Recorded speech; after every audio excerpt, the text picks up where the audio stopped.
अशोक चौधरी की जो पत्नी है नीता केसकर, उस पर करोड़ों रुपए के घोटाले का मामला सीबीआई में चल रहा है। इस केस का नंबर है RC 16A of 2012।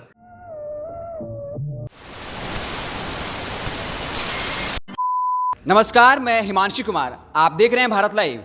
राज्यपाल कोटे से 12 विधान परिषद की सीटों का मनोनयन होना था। कल उसको लेकर बाकायदा राज्यपाल को चिट्ठी सौंप दी गई। जहां बीजेपी को 6 सीटें मिली, वहीं जेडीयू को 6 सीटें। हालांकि बीजेपी बार बार कह रही थी कि वो 74 सीटों के साथ एनडीए का सबसे बड़ा घटक दल है, बड़े भाई की भूमिका में है, इसलिए उसे ज़्यादा विधान परिषद की सीटें मिलनी चाहिए। लेकिन आपको पता होगा, चाहे मंत्रिमंडल का विस्तार हो, दुगना बजट कर अपने पास रखना हो, या हर बात के नीतीश कुमार अपना दबदबा बनाते रहते हैं, अपनी बात मनवा लेते हैं। इस बार भी कुछ ऐसा ही हुआ है और अब इसको लेकर एक बड़ा मामला सामने आया। आपको बता दें कि पूर्व IPS अधिकारी अमिताभ दास ने एक बड़ा बयान दिया है।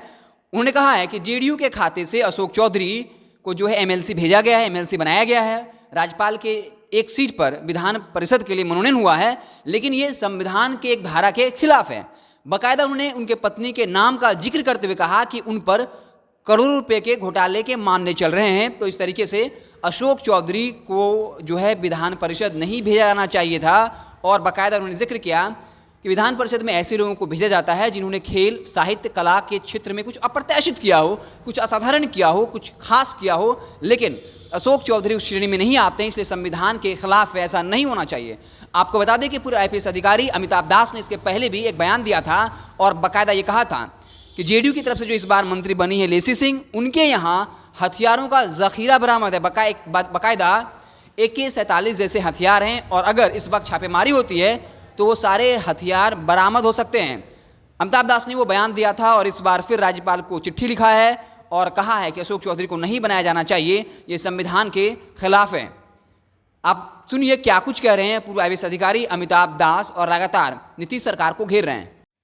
ऐसा है कि आज मैंने बिहार के राज्यपाल महोदय को, गवर्नर को एक पत्र लिखा है जिसमें मैंने उनसे अनुरोध किया है कि बिहार के जो मंत्री महोदय हैं अशोक कुमार चौधरी, उनको MLC के रूप में मनोनीत नहीं किया जाए, नॉमिनेट नहीं किया जाए।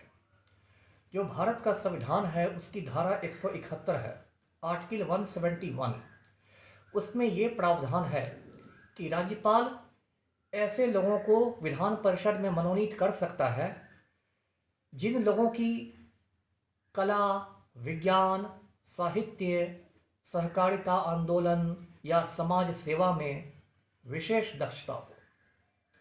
तो ये जो शख्स है अशोक चौधरी, ये तो एक दलबदलू नेता है, गिरगिट की तरह रंग बदलता है और सिर्फ रंग बदलने में इसकी विशेष दक्षता है। पहले ये कांग्रेस में हुआ करता था, आजकल जेडीयू में है। दूसरी बात यह है कि अशोक चौधरी की जो पत्नी है नीता केसकर, उस पर करोड़ों रुपए के घोटाले का मामला सीबीआई में चल रहा है। इस केस का नंबर है RC 16A of 2012।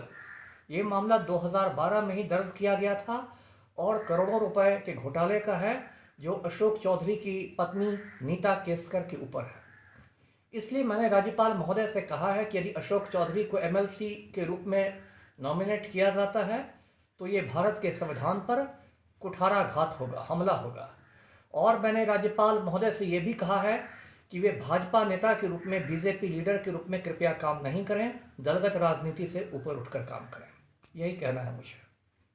अगर ये वीडियो पसंद आई और वह बिहार के राजनीति और बिहारियत से सरोकार रखेनी तो सब्सक्राइब बटन दबा के चैनल के सब्सक्राइब कर ली। ओजे एगो घंटी बा, ओकरा बटन दबा देला से कुल सटीक और मारक खबर रुआ मुफ्त में मिल जाई। अगर रुआ पत्रकारिता के हमनी के नया प्रयोग में सहयोग कर चाहतानी तो ज्वाइन बटन दबा दी। पेटीएम नंबर नोट कर ली 9386816700। धन्यवाद।